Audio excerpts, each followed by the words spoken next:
Hello, and welcome to another episode of Real World Analytics, or What Schools Don't Teach You. This is another installment of my coffee series, where I sit down with a cup of coffee and give you my opinions on things in an informal fashion from the point of view of a professional data scientist.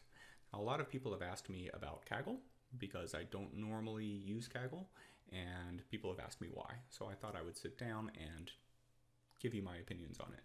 For those of you who don't know Kaggle, it's free to create an account. If you go to kaggle.com, I'll put a copy of it here.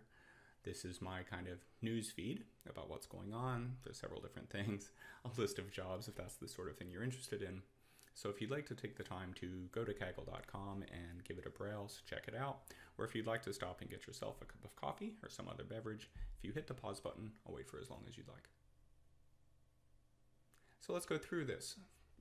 The thing Kaggle is most famous for is its competitions. So looking at the competition tab, there's a number of different things here, and it's famous because there's real money involved. And so from these competitions, with money, if you're in the top however many, you get a cash reward. And the top however many is based on some score.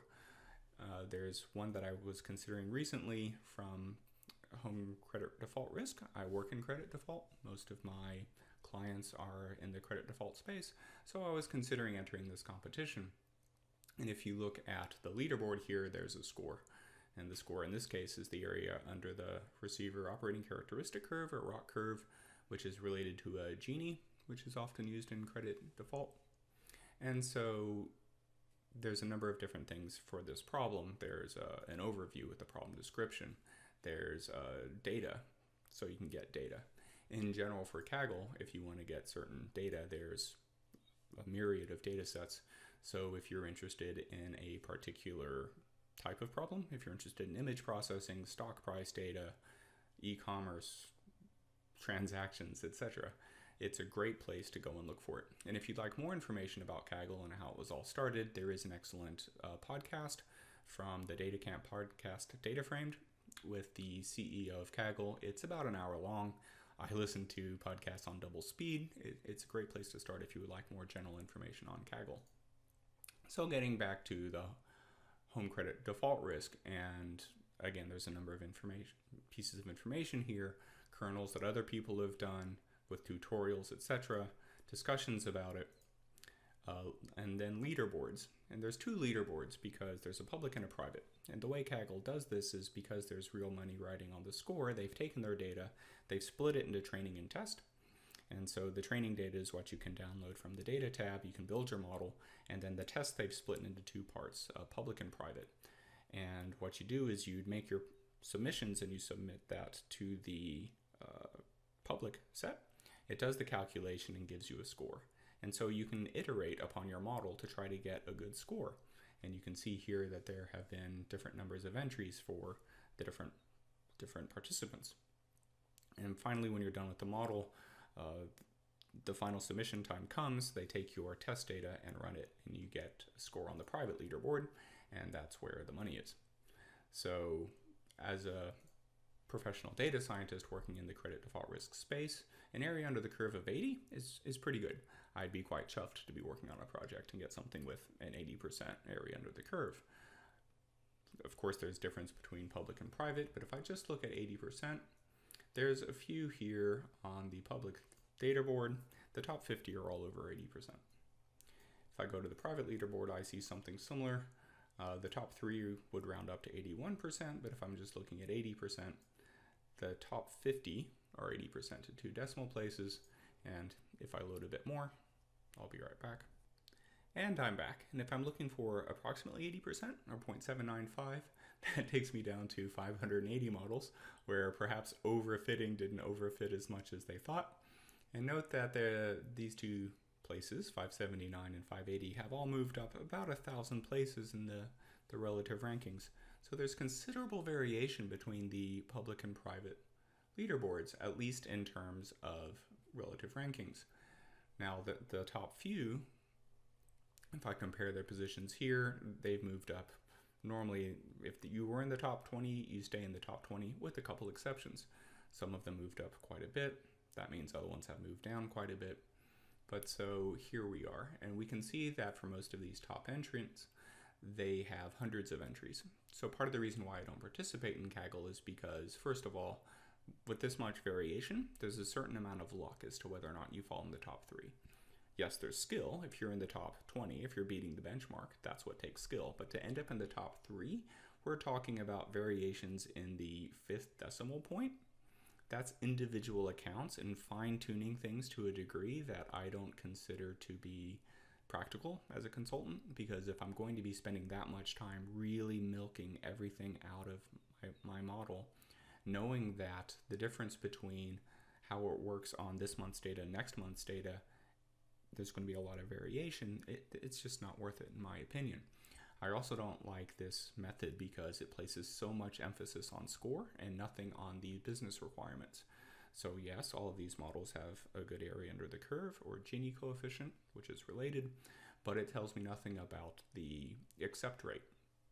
That if you're predicting which customers are riskier than others, well, where do you draw the line? And when do you say, all right, I'm not going to accept these customers anymore because they're too risky? How much is that risk?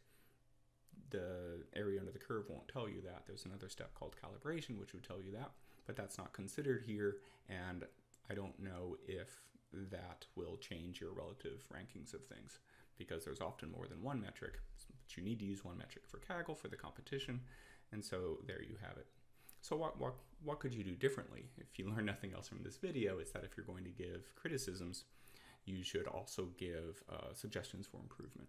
So one thing I think they could do is, while they have public and private leaderboard, you can have another step called the next leaderboard, if you will. And the idea is you have your algorithm that you use, you get one submission, but you get it on next month's data.